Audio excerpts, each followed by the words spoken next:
మొత్తం తీసుకొని పోయాడు. ఆడ బ్యాంకులో పెట్టుకున్నా, ఏం చేసుకున్నా అర్థం కాలేదు. మళ్ళీ మా భార్య నాకు తెలియక నా కడుపు బాధ ఉంది, ఏదో మన బాధ ఉంది. హైదరాబాద్కే వాళ్ళు పెద్ద కొట్టిస్పర్లు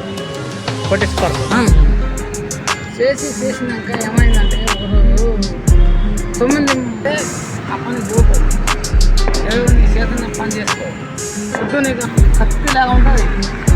బాబు నీకు మేస్త్రి పని చేస్తా. ఏం బాధ ఉంది? బాధంటే బాధ ఏం లేదు, నేను మేస్త్రి పని చేస్తా. మంచిది మంచిది. అయితే చిన్న మాట, నువ్వు అది చెవులో ఏమైనా పెట్టుకున్నా? చెవులో బ్లూటూత్ పెట్టుకున్నా.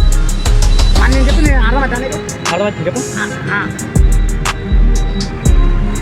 అదే నేను ఏం చేసిన అంటే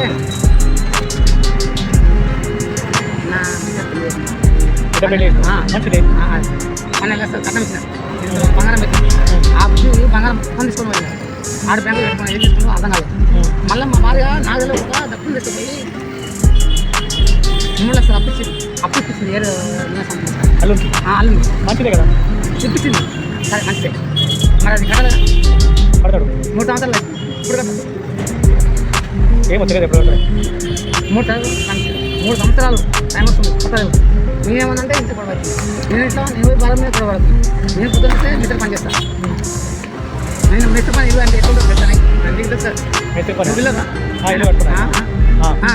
నేను తెలుగులో వస్తాను. ఎట్లా పోస్తాను కదా, నీకు అడ్డుపడి లెక్క రావాలి. ఇట్లా ముట్టుకుంటే అంత నీకు 5 నిమిషాలు టైం తీసుకున్నా అంత పని ఉంది. మళ్ళీ నా ఇల్లు కట్టినా నా ఒక్కరి వల్ల కాక 18 లక్షలు పెట్టి డబుల్ బెడ్రూమ్ ఇల్లు కట్టినా. ఇది లాక్డౌన్లో సిమెంట్ దొక్కలేదు, చండూరు, నాంపల్లి, మల్లెపల్లి, అంతవరకుండా ఇట్లానే తిరిగి తెచ్చి నేను కొంత పని చేసుకుని మాట్లాడింది కాబట్టి ఆడు ఏం పని చేస్తుందో నాకు కానీ అవన్నీ నాకెందుకు చెప్తున్నావు? నాకు బాధ ఉంది, ఏదో బాధ ఉంది అని చెప్తున్నావా? కానీ బాధ ఉంటే ఎవరికంటే వాళ్ళకి రోడ్డు మీద పోయే వాళ్ళకి ఎవరికి బాధల గురించి చెప్పకు.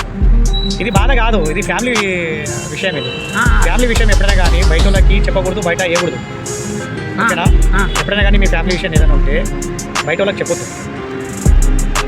వేరే వాళ్ళకి సంతోషం. నువ్వు సాల్వ్ చేసుకోవాలి. నీకు తెలిసిన వాళ్ళు వ్యక్తులు ఉంటారు కదా, తెలిసిన వ్యక్తులకు చెప్పుకోవాలి. ఎవరికంటే వాళ్ళకి చెప్పకూడదు. నీకు తెలిసిన వ్యక్తులు ఎవరైతే ఉంటారో, నీకు సాయం చేస్తులు ఎవరైతే ఉంటారో, నీ మాట ఎవరైతే వింటారో వాళ్ళకి చెప్పాలి. నేను మనం హైదరాబాద్ రావడం ఒక మస్తు దూరం వచ్చిన వచ్చి 3-4 సంవత్సరాల్లో నాకు ఈ బిజినెస్ నాకు అన్ని పనులు వస్తాయి. ఒకరి కాడికి పని పోలేదు, నాకు దాంతో తీసుకెళ్ళాలి కాదు. ఎక్కడికి పోయి పొద్దులే యాక్షన్ చేసిన తెల్ల రాత్రి పగలు నన్నరెడ్డి రామరెడ్డి అంటే వాళ్ళు హైదరాబాద్ వాళ్ళు పెద్ద కొట్టిస్పర్లు వాళ్ళ దగ్గరికి పోయినా. నాకు దారి చూపించారు. వాళ్ళే దారి చూపించారా? వాళ్ళే దారి చూపించారు. పోయినా చేసిన వాళ్ళ దగ్గర ఇంత కష్టం చేసిందో దేవుని దగ్గర నాకు ఇక చేసినాక ఏమైందంటే 9 మంది డ్రైవర్లు ఆయన, ఒక బండి డ్రైవర్లు 9 మంది నాకు కొత్త మొత్తం ఉన్నాడు. ఉంటే నాది ఆ మట్టి తిప్పి ఏం కొట్టింది. ఏ ఊరు మనది? మల్లెపల్లి. అయినాక నా పిల్లలు చెప్పులు తీసుకెళ్ళి దాచిపెట్టడు, పాల తీసుకెళ్ళి దాచిపెట్టడు, వద్దు నువ్వు ఆ పని పోకు, వద్దు అంటారు. కష్టాలు చూసినా నేను అంటే కష్టం చేసుకున్నా పరిపాలిస్తున్నాయి. ఆ లెక్కలు నేను ఆశపడి పోయినా. పోతే నా మానికే ముక్కు వచ్చింది. ఒకరోజు ఏమైంది, ఇదే దాని పక్కల హాస్పిటల్ మీద ఆయన అన్నాడు కదా, బిడ్డ నువ్వు 4 రోజులు బతకాలంటే ఆ పని పోతుంది, ఏదో నీ చేత పని చేసుకో, వద్దు నీకు ఆ పని బతకదు, అది వద్దు, నువ్వు కష్టాలు చూస్తున్నావు అని అది కుదరదు అన్నాడు. అంటే సర్లే అని ఏం చేసిన, నేను బస్సులో చూసినాను కాబట్టి చెప్పులు అవి పాల నా చేత పాల ఎట్లా అంటే కత్తిలాగా ఉంటుంది. పాల కత్తిలాగా ఉంటుంది? పాల కత్తిలాగా ఉంటుంది. అయితే అలా ఉంటే పాలతో వేస్తే నా 5 బాధ. ఆ బండి కాల్ చేయాలంటే ఓనర్లు కాదు, నేను చేస్తాను. నేను 2 గంటల్లో కాల్ చేసి డ్రైవర్ చేసి బండి వెళ్ళిపోయా. బండి కాల్ చేసి మంచిదే కదా నాకు ఇయ్యాను అంటే నా డబ్బులు నాకు ఇచ్చాను. రెండో విషయం, వాళ్ళు ఓనర్లు వాళ్ళు ఏమో ఉంటారు, మన డ్రైవర్ ఆయన తోటి మేము అడనా ఎట్లా ఉంటుంది కాలు కనుకుంటే బంగారం ఉన్నట్టుంటుంది 20 కన్ను సరే సరే మంచిది. నేను పోవాలి నేను.